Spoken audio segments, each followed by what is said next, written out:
네, 매주 화요일에 만나는 정치 견제학 시간입니다. 김재원 국민의힘 최고위원 모셨습니다. 어서 오세요. 안녕하세요. 라라라님이 김재원님 아직 탈당 안 하셨나요? 라고 질문을 주셨네요. 탈당 미수로 끝났습니다. 탈당 미수입니까? 아니 뭐 예정으로 발표만 하고 네. 사실은 결행할 수가 없는 상황이었죠. 네, 아니 가시긴 어딜 가요? 저희 방송 놔두고 탈당하면 저희 방송 못 나오시잖아요. 그러니까 매주 화요일에 국민의힘 최고위원 이렇게 이제 그 자격으로 이제 나오셨는데. 잘 알겠습니다. 네. 어디 가지 마시고 그냥. 갈 데도 없어요. 알겠습니다. 좀 씁쓸하십니까? 괜찮습니다. 네, 넘어가겠습니다. 네. 단일화하는 겁니까? 안 하는 겁니까? 그 부분은 사실 굉장히 조심스러운 이야기예요. 왜냐하면 단일화가 필승 카드라는 것은 모두가 알고 있지만 과거 보면 그 상대방인 안철수 후보가 굉장히 단일화 과정이 힘든 분이거든요. 그러니까 이제 예를 들어 힘들다 하면. 그러니까 예를 들어 과거에 보면 DJP 연합 이런 것은 그 두 정치인이 만나서 충분히 협의가 되는데 제가 아는 안철수 후보는 굉장히 힘든 분이에요. 대화를 해서 합리적으로 어떤 상황을 함께 만들어가기가 힘들고 또 의기투합형은 아닙니까? 우리가 이제 흔히 이야기할 때 뭐 안동설 이런 말이 있잖아요. 안철수를 중심으로 온 우주가 돈다 뭐 이런 그런 이야기도 있고 또 안철수 후보가 사실 지난 서울시장 그 보궐선거 때도 본인이 주장한 것을 역추적해 보면 당시에 우리 당의 후보들보다 지지율이 높을 때 항상 하신 말씀이 이미 국민의 판단이 끝났다.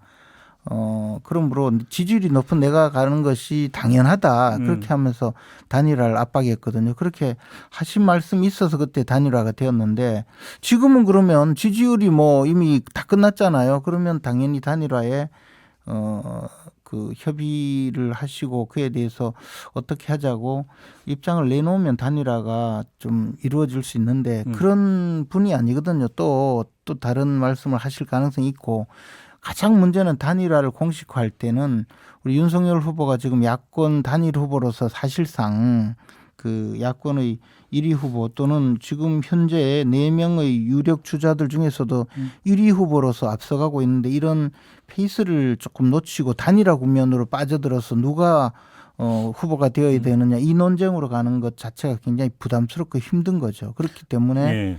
좀 더 구체적으로 말씀드리자면 단일화 논쟁은 버리지 않고 단일화가 이루어진다면 그것은 가능하다는 거죠. 그런데 그럼에도 불구하고 국민의힘 안팎에서 단일화 얘기가 먼저 나오고 있잖아요. 그러니까 조용히 단일화해야 된다라고 조용하지 않게 이야기하고 있잖아요. 그렇기 때문에 단일화 이야기를 함부로 꺼내지 않는 것이 좋다는 거죠. 제 생각은요. 혹시 그래서 이만큼이라도 접촉이 있었습니까? 안철수 후보 쪽하고? 절대로 없었다고 말씀드려야죠. 전혀 없다? 전혀 없죠. 그래요? 왜냐하면 실제 접촉이 이루어지려면 이것은 후보가 직접 판단을 하고 결정하지 않으면 안 되는 사안이죠. 그런데 어차피 이제 그 14일이면 후보 등록 마감이잖아요. 네. 그다음에 투표용지 인쇄가 28일부터 시작이 되는 걸로 알고 있기 때문에 네. 27일까지가 마지노선이라고 봐야 되지 않겠습니까? 아무리 늦게 잡는다더라도. 저는 뭐 투표일 전날까지도 가능하다고 생각하는데요. 이게 이제 우리 당의 윤석열 후보가 앞서고 있는 건 사실이지만 지금 지방 권력 전체를 기초자치단체의 대부분을 민주당이 차지하고 있고 그런 구도가 현장 투표에서는 민주당이 굉장히 유리할 수밖에 없는 구도예요. 각종 관변 유관 단체들까지 민주당 성향의 사람들이 총 결집을 해서 투표에 나설 경우에는 지금 그 말씀이 관권 선거가 될 거다라는 말씀은 아니죠? 우리는 뭐 관권 선거가 자행될 것이라고 확신을 갖고 있지만 증거가 없기 때문에 그렇게 말씀드릴 수는 없죠. 그러나 그런 것이 아니라고 하더라도 분위기를 조성할 수 있거든요. 그래서 우리가 단순히 몇 % 앞선다고 안심하고 있을 상황이 전혀 아니고 그것보다는 후보 단일화를 통해서 그 야권의 단일 후보 또는 국민들이 특히 이제 중도층에서 저 윤석열 후보가 그 확실한 정권 교체의 대안이구나라는 인식을 심어줄 수 있도록 만들어가는 것이 필승 전략이라고 보거든요. 아니 국민의힘 입장에서는 윤석열 후보 중에서 가장 깔끔한 건 단일화 없이 그냥 이기는 게 가장 깔끔한 거잖아요. 제가 말씀드렸다시피 지금도 그런 상황이라고 확신을 갖고 있지만 그러나 국민들이 보기에는 윤석열 후보로서 단일화까지 되었으니 중도층도 모두 정권 교체를 생각하는 모든 분들은 윤석열의 기치 아래 모이자라고 만들어줄 수 있다면 그것이 최고의 알겠습니다. 카드라는 것이죠. 근데 하나만 더 여쭤볼게요. 안철수 후보는 단일화 생각이 조금이라도 있는 것 같습니까? 아닌 것 같습니까? 최고위님은 어떻게 분석을 하세요? 당연히 있다고 생각합니다. 있다고? 네. 지금 이대로 가면 결과는 뻔한 거잖아요. 그러면 어제 공개적으로 이야기하는 거 보니까 진정성이 없다라는 멘트는 그러면 조용히 찾아오라라는 뜻이 담겨 있다고 보십니까? 어쨌든 안철수 후보는 굉장히 힘든 분이에요. 함부로 찾아가시면 안 돼요. 그럼 듣는 안철수 후보 얼마나 기분 나쁘겠어요 지금 그 말씀이. 그만큼 우리가 준비해서 안철수 후보님의 마음을 잘 헤아려서 네. 가야 되지. 그냥 알겠습니다. 예를 들어 안철수 후보님 보고 좀 지지율이 낮으니까 그냥 들어가세요. 이렇게 접근해서는 안 된다는 거죠. 알겠습니다. 그러면 거꾸로 지금 이재명 후보가 김종인 전 선대위원장 만났잖아요. 네. 어떻게 보세요? 왜 만났다고 생각하세요? 뭐 지금 한 표라도 아쉽고 김종인 위원장께서 손을 들어주면 얼마나 또 고마운 일이고 도움이 된다고 생각하시겠습니까? 근데 김종인 위원장의 그 반응이 그잖아요. 괜히 와서 한 사람 만난 게 머리 대수로운 일이냐. 그냥 농담했다고요. 잡담했다고 그러던데. 잡담. 예. 네. 농담이 그러니까, 아니라 잡담. 네. 그러니까 뭐 그냥 보시기에는 모양 내러 왔다. 지금 이게 김종인 위원장만 찾아가서 진지하게 2번, 3번 찾아간 게 아니고 그저께는 김종인, 어제는 이상돈, 오늘은 뭐 윤여준. 윤여준 네. 이렇게 그러니까 사진 찍으러 가는 거죠. 아니면 한 줄 내기 위해서 나는 이렇게 많은 사람을 찾아가고 있다. 이런 경우에는요. 그 만나는 분들이 더 불쾌해져요. 그래요? 예. 그렇게 보시는 겁니까? 그렇죠. TV 토론 좀 통 크게 좀 하지 왜 그러니까 여러 가지 이야기가 왜 나옵니까 도대체? TV 토론 과정에서 사실 디테일하게 힘들게 만드는 경우가 좀 있거든요. 그래서 근데 이것저것 떠나서 황상무 단장의 좌편향 발언이 적절하지는 않았던 거 아닙니까? 제가 그 이야기를 직접 듣지 않아서 잘 예. 모르겠습니다. 또 무슨 어떤 또 이렇게 입장에서 피해 가시네.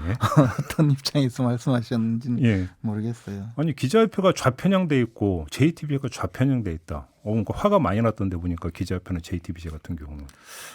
그 JTBC가 좀 더 분발해서 이제 그런 이미지를 겪지 않도록 하시면 좋지 않을까 지금 또 생각을 아니 합니다. 그러면 그런 이미지를 지금 JTBC가 얻은 저는 그런 생각이 없는데 일정하게 책임이 좀 있다라는 말씀으로 들릴 수 있어요. 저는 그런 생각이 없는데 일반의 평가가 그런 면이 조금 있었던 모양이죠. 뭐. 그렇게 보세요? 아무튼 근데 뭐 제사상 보도를 하는 거 보니까 굉장히 또 전혀 그렇지 않는 기자도 있고 그런 모양이에요. 어제 JTBC 저도 보도 보니까 이재명 후보 검증권 쓰고 윤석열 후보 검증권 쓰고 70건으로 똑같았다고 그렇게 평가 보도를 하던데. 또 뭐 그 내용과 방식의 차이가 있을 수는 있죠. 건수의 아니 근데 저 JTBC가 그 보도한 내용 보면요, 그 제사상을 그 7급 공무원에게 준비하도록 했다는 내용 있잖아요. 예. 그것은 굉장히 의미 있는 보도 같았어요. 그러니까 자 그러면 김혜경 씨 논란으로 자연스럽게 넘어가는데 문제의 본질이 뭐라고 보십니까? 이게 제가 노태우 정권 초기 1988년부터 1992년까지 경북도청에 근무했어요. 그래서 이제 그때 당시에는 저 지방자치제 시행 전에 관선 때였거든요. 그때는 그 지사가 정말 왕처럼 했어요. 군림했어요. 그리고 저 지사 공관이 도청 군위에 있었거든요. 그러니까 정말 그 지사가 굉장히 군림하던 시절이었는데 저는 그때 겪었던 모습이 요즘도 경기도에 있구나 하는 느낌을 받았어요. 네. 그리고 이게 지사의 부인은 공무원도 아니고 권한이 하나도 없는 분이에요. 그냥 지사의 가족일 뿐인데 이분이 지금 마치 사극에 나오는 해경국 마마가 궁녀에게 일 시키듯이 몸종을 거느리듯이 7급 공무원에게 일을 시킨 것 아닙니까? 네. 이 모든 것은 불법 행위예요. 더군다나 뭐 카드 깡이라고 하던데 카드 깡이 아니고 도청의 카드를 가지고 그 물건을 사서 개인적으로 착복한 거거든요. 근데 이런 행위가 금액이 좀 작다고 하더라도 이게 바늘도둑이 소도둑 되잖아요. 이 바늘도둑이 들어가서 나라 살림을 하면 소도둑 될 거 아닙니까? 근데 지금 이 내용을 보면요. 완전 전부 불법 행위인데다가 이게 김혜경 씨가 지시를 해서 이런 일이 벌어졌다면 형사적으로 강요죄에 해당되고요. 이재명 후보가 직접 지시했다면 직권남용죄, 강요죄, 그리고 물론 업무상 횡령죄, 뭐 온갖 그 범죄가 되거든요. 그러면 알겠습니다. 한 가지만 더 말씀드리자면 이 제사상 보기는 김혜경 씨가 시킨 게 아니고 이재명 후보가 직접 부탁을 했다라고 변명을 했어요. 선대위에서. 저는 그분들이 정신이 온전한지 모르겠는데 그러면 이재명 후보가 강요죄를 저질렀다는 걸 인정을 한 것이고. 잠깐만 그런 보도가 있었나요? 그렇던데요. 보도가 오늘 나와 있어요. 그래? 이것은 김혜경 씨가 시킨 게 아니고 이재명 후보가 직접 부탁한 거다. 그럼 이재명 좀 후보가 한번 배모 씨한테 확인해보고요. 부탁해서 배모 씨가 했다고 하는 것 자체가 사적인 일을 자기 어머니 제사상 보는 일을 7급 공무원에게 결국은 시킨 건데 이게 바로 강요죄 아니에요. 저는 직권남용 강요죄인데 이것을 자인하는 사람들은요. 빨리 이 캠프에서 쫓아내지 않으면 이분들도 상당히 문제가 될 것 같아요. 그러면 이제 똑같은 논리로 김건희 씨가 내가 권력을 잡으면 언론사 가만 안 둬. 뭐 영빈관 옮길 거야. 이런 발언은 어떻게 평가하십니까? 남들 공개적으로 이야기한 것도 아니고 사적으로 이야기한 건데 없는 데서는 나라님도 욕해도 되고 그렇잖아요. 그거 가지고 하나만 더 여쭤볼게요. 진짜 너 지시를 한 것도 아니고. 오늘 노컷뉴스 보도를 보니까 건진법사 전모 씨 처남 김 씨. 네. 저번에 한번 잠깐 말씀드렸는데 그 밀착 수행했다라는 김 씨 있잖아요. 근데 이 밀착 사람 수행이라는 게 아니고 이제 얼쩡거린 사람이죠. 아니 근데 지금 보도에 인이어 이어폰까지 끼고 수행을 했다고 한다면 그냥 옆에서 그냥 구경하면서 얼쩡거린 수준이 넘어선 거죠. 우리 집에 오는 택배 기사도 이어폰 끼고 있던데. 아무튼 근데 네. 중요한 것은 이 사람의 주소지가 그 이른바 일광사 역삼동에 따르는 네. 그 일광사 건물로 그러니까 들어가 있고 문제는 이게 이현동 전 구세청장하고 연결이 되는 거 아니냐 이 의혹을 노컷뉴스가 제기를 했어요.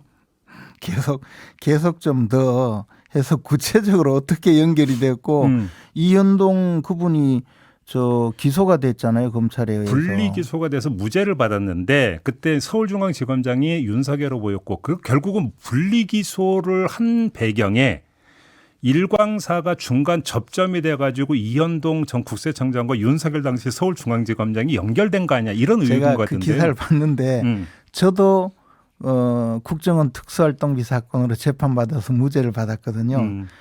이 기사를 쓴 분은 정말 법적인 지식이 하나도 없는 분이구나. 그리고 분리 기소가 문제가 없다라는 겁니까? 분리 기소 그때 많이 했어요.